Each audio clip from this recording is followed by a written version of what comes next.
ওয়াসসালাম। সকলেই মুহাব্বতের সহিত দুরূদ শরীফ পাঠ করি।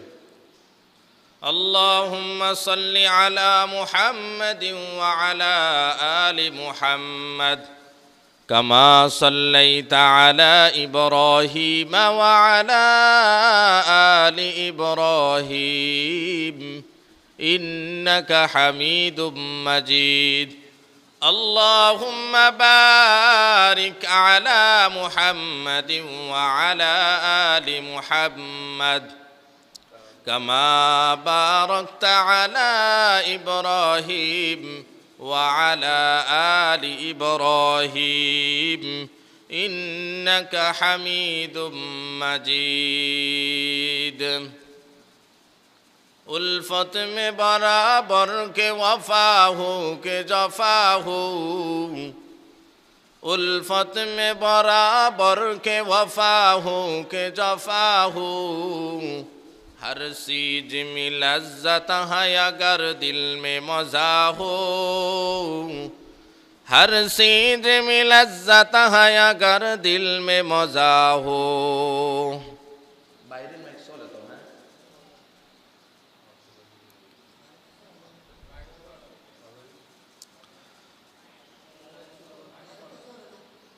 বাহিরের মাইক চলে না মনে হয়।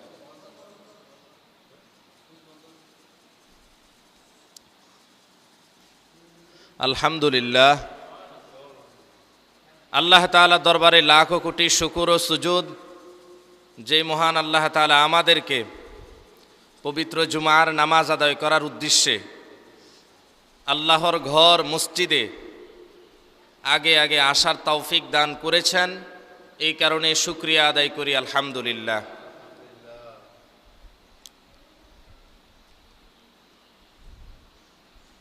আজকে রমজান মাসের দ্বিতীয় জুমা। আমি যে আয়াতে কারিমা তিলাওয়াত করেছি এবং যে হাদিস পাঠ করেছি, উক্ত আয়াত এবং হাদিসে যাকাতের গুরুত্ব, যাকাত না দিলে কি শাস্তি, যাকাত দিলে কি ফজিলত, এই সম্পর্কে আলোচনা করা হয়েছে। ইনশাআল্লাহ অল্প কিছু সময় আপনাদের সামনে উক্ত আয়াত এবং হাদিসকে সামনে রেখে অল্প কিছু সময় আলোচনা করার চেষ্টা করব ইনশাআল্লাহ। ওয়া মা তৌফিক ইল্লা বিল্লাহ। মুআজ্জাজ হাজিরিন,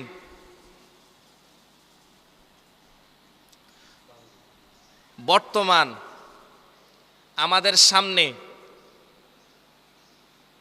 কিছু বিষয় ঘুরপাক খাচ্ছে। এই জামানাটা হচ্ছে ফিতনা ফাসাদের জামানা। এই সমস্ত ফিতনা ফাসাদ এত ভয়ঙ্কর রূপ নিয়ে আমাদের সামনে প্রকাশিত হচ্ছে, যা অনাকাঙ্ক্ষিত। আপনারা সকলেই জানেন, আমাদের আজ কয়েকদিন যাবত দেশের মধ্যে চুরি, বাটপারি, ছিনতাইকারী, ডাকাতি, ধর্ষণ, জিনা, ব্যভিচার এগুলো আস্তে আস্তে বেড়েই চলছে, কমতি নাই। যতদিন যাচ্ছে ততদিন এগুলা গাঢ় হচ্ছে, বাড়তেছে। এগুলা বাড়ার কিছু কারণ আছে। এগুলা বাড়ার কারণ হলো আল্লাহ তাআলা আমাদেরকে যে দায়িত্ব দিয়েছেন, আল্লাহ তাআলা যে আমাদেরকে সৃষ্টি করেছেন, সৃষ্টি করার পর আমাদেরকে কিছু দায়িত্ব দিয়েছেন। তার মধ্যে সর্বপ্রথম যে দায়িত্ব, সেই দায়িত্ব হলো ঈমান আনা। কি ভাই? সর্বপ্রথম যে দায়িত্ব আমাদেরকে দেওয়া হয়েছে, সর্বপ্রথম দায়িত্ব হলো ঈমান আনা। দ্বিতীয় দায়িত্ব হলো আমল করা। সর্বপ্রথম দায়িত্ব হলো ঈমান আনা, দ্বিতীয় দায়িত্ব হলো আমল করা। মানুষের এমন কোনো ক্ষেত্র নেই যেই ক্ষেত্রে বান্দাবান্দীদের আমল নেই।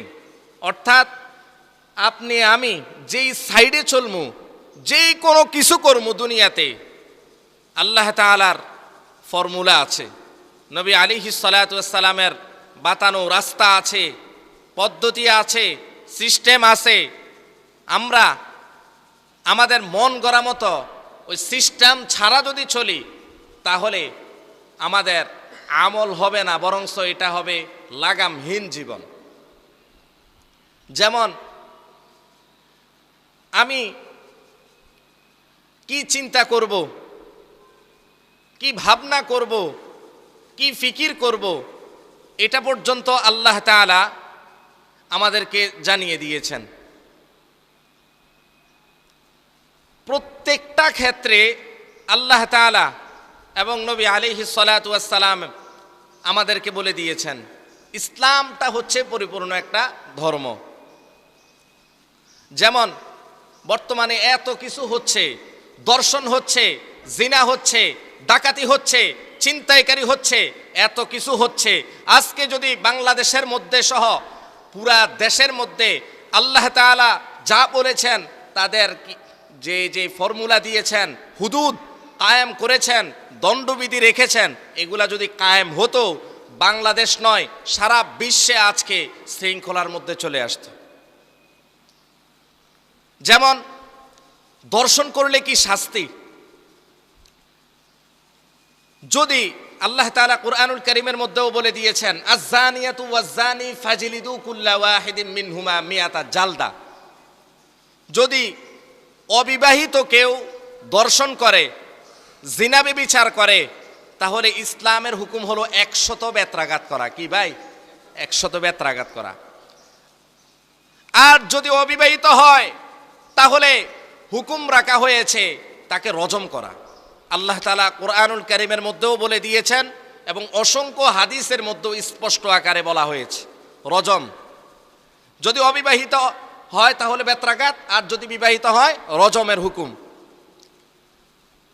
আজকে আমাদের দেশে বড় আফসোসের সাথে বলতে হয়, আমরা নামাজ পড়ি কোরআন সুন্নাহ বিধিবিধান মোতাবেক, রোজা রাখতেছি কোরআন সুন্নাহর বিধিবিধান মোতাবেক, হজ করতেছি কোরআন সুন্নাহর বিধিবিধান মোতাবেক, যাকাত দিচ্ছি কোরআন সুন্নাহর বিধিবিধান মোতাবেক, এতে কারো কোনো অভিযোগ নেই। কিন্তু যখন আমরা আল্লাহ তাআলার যে হুদুদ রয়েছে, দণ্ডবিধি রয়েছে, এগুলা কারো সংস্কার করার, কারো হস্তক্ষেপ করার অধিকার আল্লাহ কাউকে দেন নাই, নবী রাসূলকেও দেন নাই। কি কি অপরাধ করলে কি শাস্তি, আল্লাহ তাআলা এটা কুরআনুল কারীমের মধ্যে স্পষ্ট আকারে বলে দিয়েছেন যে জিনা করলে তার কি শাস্তি, চুরি করলে তার কি শাস্তি, আল্লাহ তাআলা বলে দিয়েছেন। সতী সাধী নারীর উপর যদি কেউ অপবাদ দেয় জিনা করার, তাহলে তার কি শাস্তি, এবং মদ যে পান করবে তার কি শাস্তি, এগুলা প্রত্যেকটা কিন্তু বিধিবিধান আছে। আমরা যখন উলামায়ে কেরামরা যখন মাহফিলের মধ্যে, বক্তব্যের মধ্যে, আলোচনার মধ্যে, জুমার আলোচনার মধ্যে, মিম্বরের মধ্যে খতিবরা যখন বলতে থাকে, বাংলাদেশের মুসলমান শুনে নাও, তোমরা যদি এই সমস্ত বিধিবিধানগুলো আল্লাহ তাআলার যে ফর্মুলা রয়েছে, যে সিস্টেম রয়েছে, এগুলা অনুযায়ী যদি তোমরা কায়েম করো তাহলে তোমাদের আর কোনো সমস্যা হবে না। আজকে যদি কোরআন সুন্নাহ মোতাবেক এই দণ্ডবিধিগুলো আদায় করা হতো, কায়েম করা হতো, তাহলে আমার বোন আসিয়া আজকে দর্শন হতো না। শুধু আমার বোন নয়, আমার বোনের মতো হাজারো বোন দর্শন শিখা হচ্ছে। একমাত্র কেন? দর্শনের যে বিচার, সে বিচার আজকে বাংলাদেশের মধ্যে নাই। আজকে যদি দর্শনের বিচার হতো, 80 বছরের বৃদ্ধা মহিলা দর্শনের শিকার হতো না। আজকে যদি দর্শনের শিকার যারা হচ্ছে তাদের যদি আজকে কোরআন সুন্নাহ মোতাবেক দণ্ডবিধি কায়েম করা হতো, তাহলে আজকে ভাই তার বোনকে দর্শন করতো না, বাবা তার কন্যাকে দর্শন করতো না, মাকে তার সন্তান দর্শন করতো না। কারণ যে একটা কায়েম করা হবে, দণ্ডবিধি করা হবে, যদি আমি দর্শন করি, আমি যদি অবিবাহিত হই তাহলে আমাকে বেত্রাঘাত লাগানো হবে, আর যদি আমি বিবাহিত হই তাহলে আমাকে রজম করে পাথর নিক্ষেপ করে আমাকে মেরে ফেলা হবে। এই ভয় তার ভিতরে থাকতো। আজকে আমাদের এই ভয়টা কেন নাই? কারণ আমাদের বাংলাদেশের মধ্যে এগুলার কায়েম করা হয় না। এত জিনা ব্যভিচার হচ্ছে। আমাদের বোন 8 বছরের আসিয়া, নাম তো শুনছেন, এই 8 বছরের আসিয়া সহ হাজার হাজার মেয়েরা দর্শন হচ্ছে, আমার মা বোনরা দর্শন হচ্ছে, এগুলার কি বিচার হচ্ছে বাংলাদেশে? কেন বিচার হয় না? দেখেই যারা দর্শক, যারা দর্শন করে, তারা প্রফুল্লে বুক ফুলিয়ে সমাজের মধ্যে হাঁটতেছে। যারা এতে চুরি বাটপারি হচ্ছে, ইদানিং বেশি দেখা যাচ্ছে। চুরির কি শাস্তি? আল্লাহ তাআলা বলেছেন, আস-সারিকু ওয়াস-সারিকাতু ফাকতাউ আইদিয়াহুমা, যারা চুরি করবে তাদের হাত কেটে দেওয়া হোক, যারা জিনা করবে তাদের রজম করা হোক। যারা সতীসাধী নারীর প্রতি অহেতুকভাবে জিনার অপবাদ দিবে তাদের কি শাস্তি, তাও আল্লাহ বলে দিয়েছেন।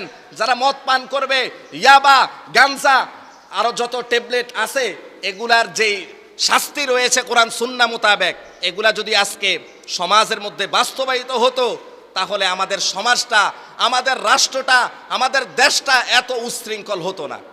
কেন হচ্ছে? একমাত্র কোরআন সুন্নাহর বিধিবিধান না মানার কারণে। এতটা নির্মমভাবে নির্যাতন করা হয়েছে আমার বোন, আপনার বোন আসিয়াকে। তার বয়সটা হলো 8 বছর, তার এখনো কিছু হয় নাই, কিন্তু বাপ ছেলে, 2 ছেলে মিলে তাকে ধর্ষণ করেছে, নাউজুবিল্লাহ। গতকালকে আপনারা দেখেছেন, আসিয়া আমার বোন, আপনাদের বোন মৃত্যুবরণ করেছে। আল্লাহ তাআলা বোনটিকে জান্নাতুল আলা মাকাম, জান্নাতুল ফিরদাউস নসিব ফরমান, সকলে বলে আমিন। তো বলতেছিলাম, আমাদেরকে আল্লাহ তাআলা বিভিন্ন আমল দিয়েছেন। বান্দাবান্দিদের এমন কোনো সাইড নাই আমলের বাহিরে, বুঝছেন?